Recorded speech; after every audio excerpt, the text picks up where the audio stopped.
We continue now at the top of Daf Yomi Gemara Amud Aleph and Meseches Bava Kamma. This is Bava Kamma Daf 113a. And the previous Amud, the Gemara said that if we rely on the neighbors or a woman to deliver a message to someone to go to the court on a particular day and he doesn't show up at court, so we ostracize that individual. And the Gemara says that's only true if he's not in the same city as the court. But if he is in the same city as the court, so then we're not going to ostracize him. Rashi explains, if he's in the same city, we're not going to ostracize him, meaning to say we're not going to assume that the woman or the neighbors actually delivered the message, and therefore he should be ostracized if he didn't come. Why? Because in a situation where he's already in the city, it's very possible that the woman who we told to tell him, or the neighbors that we told to tell him, didn't actually tell him, they didn't actually relay to him the message. Why? Because we say, Amor lo amrule. Maybe they didn't say to him the message. Because they're saying to themselves that a shliach bezin maybe found him and told him, and so therefore we can't rely on the fact that he actually received the message. And the Gemara continues along the same lines. We only say that we ostracize the individual if on the way home he doesn't pass by the gate of the courthouse. But let's say on the way home he always passes the gate of the courthouse. So again, we're not going to ostracize him because again we're going to assume the message might not have been delivered. Because the people that we told to relay the message to him, they might not relay the message because they're going to say that the Bezdin already found him and they already told him. And the Gemara again continues along the same lines. The only time we say that we're going to ostracize him is if he came that day. But if he didn't come that day, so then we won't ostracize him because already it's delayed. So we'll say maybe the messengers, the woman or the neighbors, maybe they forgot about the message and they did not deliver the message, so we won't ostracize the individual. And Rashi says, again, we only say that we ostracize him if he doesn't pass by the gate of the courthouse, meaning when he goes to his house, he doesn't pass by a road that goes by the gate of the courthouse. But if he does pass by the gate of the courthouse, so then rather we don't rely on the neighbors. Because they're going to say that the Bezin probably already told him. And finally, if it's already the next day, ishtali, so then we assume that maybe they forgot. They forgot their shlichus, kodem sheshav oso ploni lebeso, before that particular person returned to his house. And the Gemara continues, Amar Rava says, if there's a person who we wrote a document of ostracism against that person, because he didn't come to court, we're not going to tear up that document until he actually comes to the court. Let's say we wrote that document because he didn't listen to the ruling of the court, until he actually listens, we're not going to tear it up. But the Gemara comments on this, that's not true. Once he says he's going to listen, so then at that point in time, we're already going to tear it up. And Rashi explains that we're not going to tear it up until he actually comes to the court. Even though he says he's going to come, that's not enough. He has to actually come to the court. And Rashi continues, if we wrote the document against him because he didn't listen to the court, meaning they said you have to pay him, and he didn't do it, so until he actually listens to the court and pays him, we're not going to tear up the document, even though he says that he's going to pay. But then the Gemara says, that's not true. Once he says he's going to listen, we tear it up immediately. The dilma less lezuzi, maybe he doesn't have any money hashta right now. And so therefore he's trying to get the money. But when it comes to actually coming to the court, so called Kamma de loasi afkarusu, as long as he doesn't actually come, that shows he's not listening to the court. Just saying he's going to come, that's not going to be enough. And the Gemara continues at the two dots. Amar of Chisda says, Kovim Zman Sheni v'Chamishi v'Sheni. We set a date for a person to come to court Monday, and then Thursday, and then Monday, Zimna v'Zimna Basar Zimna, meaning he has a first date, a first opportunity, then he has a second date, a second opportunity, and he has a third opportunity to come. Ulamachar, and the next day, if he still doesn't come to the court, Kasvinan, then we write the document of ostracism against him. Ravasi Yiklabei Rav Kahana. Ravasi went to the house of Rav Kahana. He saw that there was a certain woman who was told to come to the court in the evening. Uvitzafar, and then the next morning, he wrote a document against her, a document of ostracism. Amar Le, so he said to him, Lo Savar Lo Mar Lahadam Rav Chisda, but don't you hold like what Rav Chisda said, Kovin Zman Sheni v'Chamishi v'Sheni, that you give the person 3 opportunities, Monday, Thursday, Monday. Here you only gave her 1 opportunity.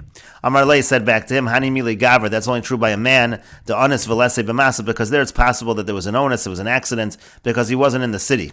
Avalita, but when it comes to a woman, kaven the isa b'masa, since she's always in the city, v'loasian, she doesn't come, moredesi, she's considered to be rebellious. And the Gemara continues at the two dots. Amar Rav Yehuda says, Lo yehavina zimna, lo biyome Nisan, velo biyome Tishrei. We don't set dates for a person to have to come to court, not during the days of Nisan, and not during the days of Tishrei. Rashi explains, Lo yehavina zimna biyome Nisan, ein mezamnin adam ledin. But Nisan, we don't tell a person he has to come to the court in Nisan, over Tishrei, also not in Tishrei. Why? Shein zman katzir ubatzir. Those are the times of the harvest and the gathering. So therefore, since it's the time of the harvest and the gathering at that time, people are busy, it's too difficult for them to come to the courts at that time. And similarly, lo b'mali yom tova v'lo b'mali Shabbos, so we don't set a date to come to court on Erev Yontiv or Erev Shabbos. Again, those are busy times. We don't make a person come to the court at that time. However, Aval, but min Nisan lebasar yomei Nisan, let's say in Nisan, to tell someone in Nisan that they need to come after Nisan, uviyomei Tishrei lebasar Tishrei, or to tell someone in Tishrei that they have to come after Tishrei, kavin on that we would do. However, mimale Shabbos lebasar male Shabbos, but to say to somebody on Friday and Erev Shabbos that you're going to come after Shabbos, lo kavin on that we would not do. My time, and what's the reason? Be'avidate the Shabbos atard, because the person is so busy getting ready for Shabbos, he's going to forget about the court summons. And the Gemara continues, Amar of Nachman says, Lo Yehavinan Zimna, we don't give a summons, Lo Livnei Kala, not to the people who come to the Kala, which was a drasha, we'll see Rashi in a moment, Bekala during the time of the drasha itself, V'lo Livnei Rigla Berigla, we also don't tell people who are coming to the Shiurim before the holiday to come at that time, we don't summon them at that time to the court. Ki Avasa L'Kamid Rav Nachman, when they came before Rav Nachman, meaning people would try to summon other people to court at these times, Amar Lahu, said to them, V'chili Didchu K'nu Faichu, have I gathered you for your own purposes? I gathered you to teach Torah. This is not the time for summoning people to court.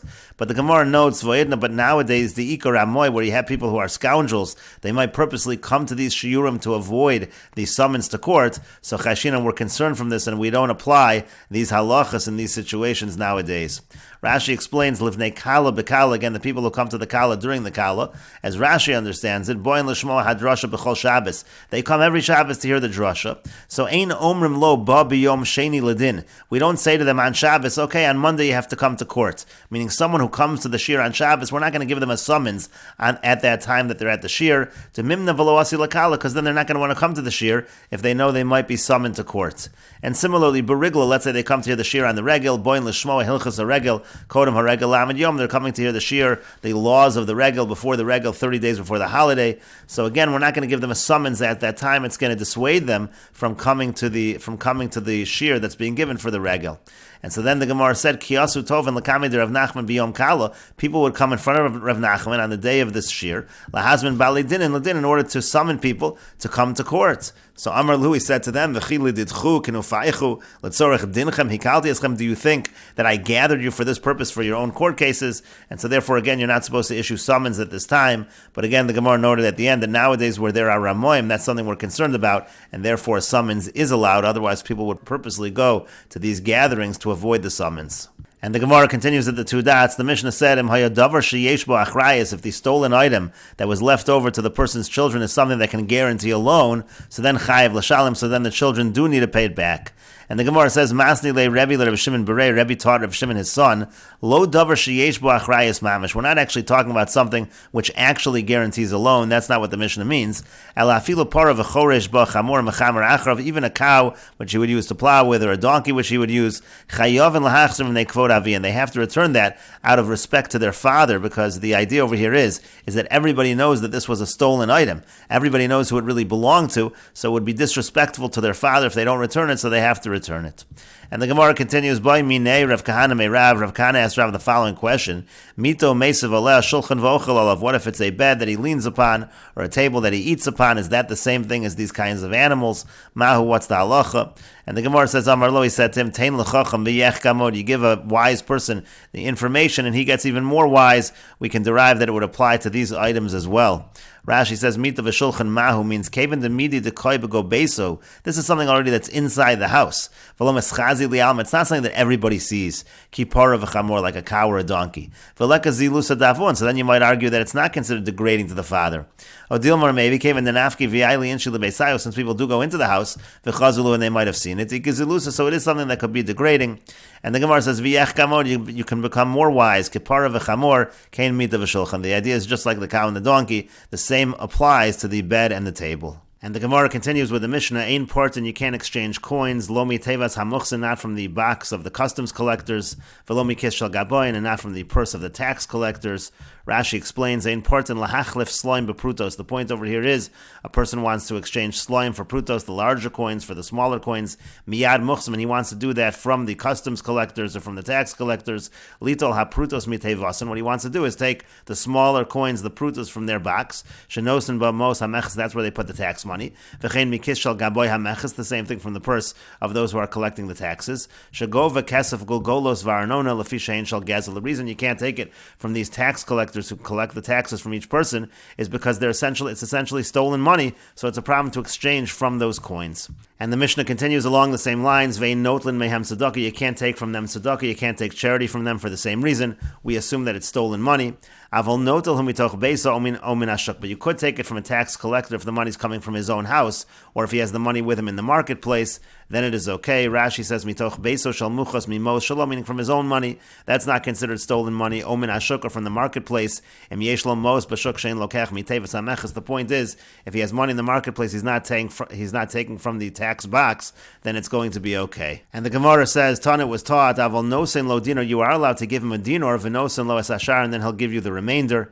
As Rashi explains, avol nosen lo dinar hayachayiv lo prutos lamuchas min hameches b'shav echatzi dinar. Let's say he's chayiv to pay the tax collector, he has to pay him half a dinar. Ve'ein lo prutos, ve'ein lo ha-prutos, he doesn't have prutos. Nosen lo dinar kesef, he can give him a dinar kesef. Umekabel heimenu prutos b'shav echatzi omemneshu kematzel miyadu, and then he can take back from him the prutos as change. That he's allowed to do. He can get change for his payment. That's already considered to be like he's saving himself from the hands of the tax collector by paying off this tax.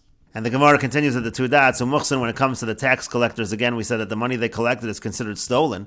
But the Gemara asks, Vamar Shmuel, but didn't Shmuel say, Dina de Malchusa Dina, that the law of the government is considered to be the law? It shouldn't be considered stealing. And Rashi explains, Dina de Malchusa Dina, v'zeh shekibel as hameches min hamelech bedavar kotzav, kach v'kach l'shana ein gazlan. If this person has a certain amount to collect that's based on what the government, what the king says, then that shouldn't be considered gezel, it shouldn't be considered stealing. And the Gemara answers, Amar Rav Chanina bar Kahana, Amar Shmuel, Rav Chanina bar Kahana says that Shmuel says, B'muchas she'ein lo kitzva. We're talking about a muchas that doesn't have a set amount. Rashi says, she'ein lo kitzva l'notel kechol chef, so he takes whatever he wants. That person already is considered to be a gazlan. And the Gemara continues with another answer, Devei Rabbi Yanai Amri, in the yeshiva of Rabbi Yanai, they say, B'muchas ha'omed me'elav. We're talking about a tax collector that's doing this on his own. Rashi says, me'elav shalom me'es hamelech. He's not getting it from the king. Afilu yesh lo kitzva. Even if there's a set amount, that's still considered to be gezel, it's considered to be stealing. And the Gemara continues, Ika demasni lahar. There are those who have the above discussion in reference to the following Mishnah from Meseches Kilayim. The Mishnah says, Lo yilbash adam kilayim, a person shouldn't wear kilayim. Afilu al gabe asar begadim, even if it's on top of 10 garments, lahavriach boas hameches. If the purpose is to try to avoid paying the tax, the idea is that the tax collectors wouldn't take the clothing off your body. Rashi says, Kedei lahavriach hameches, v'afal pi shein kavanaso la'anos lavisha, even though he doesn't have kavana for the benefit of wearing clothing, ela lahavriach bo belavishas kilayim, he's just trying to avoid paying the taxes.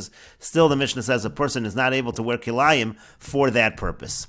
And so the Gemara comments, Masnisan delok Rabbi Akiva. This Mishnah is not like Rabbi Akiva. The Tanyas we learned in a brayso, Asr lahavriach boas hameches, it's asr to avoid the tax. As we'll see in a moment in the Hagos Marav Ranchberg, this is specifically talking about avoiding the taxes through wearing kilayim. Rabbi Shimon Omer, Mishum Rabbi Akiva, mutter lahavriach es hameches. And Rabbi Shimon says in the name of Rabbi Akiva, it is mutter to wear kilayim in order to avoid the tax. And the Hagos Marav Ranchberg says, the Tanya Asr lahavriach bohem kein sarach lomer. The proper girsa should be Asr lahavriach bohem, meaning with wearing of the kilayim. V'cheinu berif ratzalomer bekilayim, meaning you're wearing kilayim to avoid the tax. That's the machlokas here between Rabbi Akiva and the Tana Kamma. Uv'nemuka Yosef agirsa bo v'chein b'Rabbi Akiva v'yun sham b'nemuka Yosef the gars lehedya b'loshan hatana Kamma Tanya Asr lilbosh asar begadim kilayim ze al ze lahavriach boas hameches. That's exactly the girsa of the nemuka Yosef that we're specifically talking about kilayim here. V'kach kosav arash v'chein nir lani asked, Daiti Shoisagir Satosvis, Bezvachim Daf Tzadi Aleph Amid Beis Divrei Maskel Ha, V'yu and Sham V'Lashon Sugyon B'Shlam Alin Kilayim, and even the Lashon of our Sugi, which said the next line is going to be, I understand the Machlokas by Kilayim, Hachimukach, it's clear that this brisa is talking about Kilayim, and so in any case, that's what the Gemara continues, B'Shlam Alin Kilayim, I understand what the Machlokas Tana Kamma and Rabbi Kiva is in terms of Kilayim, whether you can wear the Kilayim or not, is that a violation of Kilayim? B'Hakam Iflagi, they're arguing as follows. Mar Savar Davar Shem Miskaven Mutter. Umar Savar Davar Shem Miskaven Aser. One says that there's no kavana in terms of getting any benefit from wearing the clothing. It's just to avoid the tax. Therefore, one mandamar understands that that's mutter, and the other one holds that that is aser. But this concept of avoiding paying the taxes, mishari, is that permissible? And this is the sugi we had above. Now it's going on in reference to this Mishnah. V'amar Shmuel b'din Shmuel say dina de malchusa dina, that the law of the land, the law of the government is the law. And to that the Gemara says the same answers as above. Amar b'chanina bar kahana Amar Shmuel. Rabbi Chanina bar Kahana says that Shmuel says b'muchas shein lo kitzva. We're talking here about a tax collector where there's no limit to what's being collected. Devei Rabbi Yanai Amri, the yeshiva of Rabbi Yanai, they say b'muchas omen me'elav. We're talking about a tax collector that's doing this on his own. And the Gemara continues, v'iga damasni lo ahar. There are those who learn it on the following Mishnah in Nedarim, the same sugi we had above on the following Mishnah. Nodrin laharogin v'lacharamin v'lemuchsin sheishel truma. A person can make a neder to people who are killers or plunderers or tax collectors that a particular item is truma. Sheishel beis hamelech, or it belongs to the house of the king. Afal pi she'eina shel truma, even though it's not truma. Afal pi she'eina shel melech, even though it's not the king's. And the idea is, again, you're trying to avoid them taking it from you. And so the same question is above. When it comes to tax collectors, when it comes to those collecting customs, V'amar Shmuel, but didn't Shmuel say, Dina de Malchusa, Dina, the law of the government is the law. Amar Chanina bar Kahana, Amar Shmuel, Chanina bar Kahana says that Shmuel says, B'muchas shein lo kitzva, we're talking about a customs collector where there's no limit again, and Devei Rabbi Yanai, Amri, Devei Rabbi Yanai say, B'muchas omen me'elav, we're talking about a tax collector that is doing this on his own. And a third answer, Rav Ashi, Amar Rav Ashi says, B'muchas Kanani, we're talking about a muchas that is a Kanani, there also it would be permitted. And the Gemara continues and substantiates Rav Ashi's answer. The Tanya, as we learned in a brayso, Yisrael Kanani onas. Let's say you have a Jew and a coercive Kanani shabo ledin, and they come to court. If we are able to make the Jew win through the laws of the Jewish people, so zakeu, so then we should make the Jew win. V'yamar lo, we should say to the non-Jew, kach dinenu, this is our justice. Bedine Kananim, if we can use the Kanani law in order to make the Jewish person win, the same thing. Zakeu, we do that and make the Jewish person win. V'yamar lo, and we say to the Kanani, kach dinchem, we're following your law. V'yim lavin, if we can't do either of these, so boin ola bakifin. We use any kinds of strategies we can use in order to allow the Jew to win this case. Divrei Rabbi Yishmael, all of this is the opinion of Rabbi Yishmael. Rabbi Akiva says, Ein boin ola bakifin, you're not allowed to use all kinds of strategies, Mimnei Kiddush Hashem, because we have to make a Kiddush Hashem, it's going to be a Chil Hashem if we use these various strategies in order to ensure that the Jew wins the court case. And Rashi explains, B'muchas shu Kanani onas, we're talking again about a tax collector who's a coercive Kanani. Ve'in lo Hashem goes lo, so there's no concern of stealing from the non-Jew. Heichad deleka chil Hashem, as long as there's no chil Hashem. She'in mevin shezem echaziv, as long as this guy doesn't figure out that we're lying. Boin ola bakifin, we're even allowed to use various strategies, b'chachma, with wisdom, ad shepotin as Yisrael, until we exempt the Jewish person. And again, even Rabbi Akiva is only saying you can't do it because of the concern of chil Hashem, and so therefore that's what we're talking about over here. We're talking about a muchas Kanani. But the Gemara continues with Rabbi Akiva, but according to Rabbi Akiva, Taima de'ika Kiddush Hashem, the only reason why you're not allowed to use these strategies is because of the concern of Kiddush Hashem. Haleko Kiddush Hashem, but if there's no concern of Kiddush Hashem, boy, so you're allowed to use these strategies. The Gezel Kanani Mishari, but does Rabbi Akiva really say that stealing from a Kanani is permitted? V'atanya, but we learned in a brayso, some Rabbi Shimon says, Davar zed darash Rabbi Akiva keshabam mi Zephirin, Rabbi Akiva darshan the following, when he came from Zephirin, minayin legezel Kanani shuaser. How do we know that it's forbidden to steal from a Kanani? Talmud Lomar, the pasuk says, Acharei nimkar geula tielo, it says after he's sold, you redeem him. Rashi says, Acharei nimkar be'evid ivri hanimkar lenachri b'shuk mishtoi. The case over here in the pasuk is you have an evid ivri that is sold to a non-Jew in the marketplace, and we will continue with this discussion in the next video on Daf Yud Gimel Amud Beis.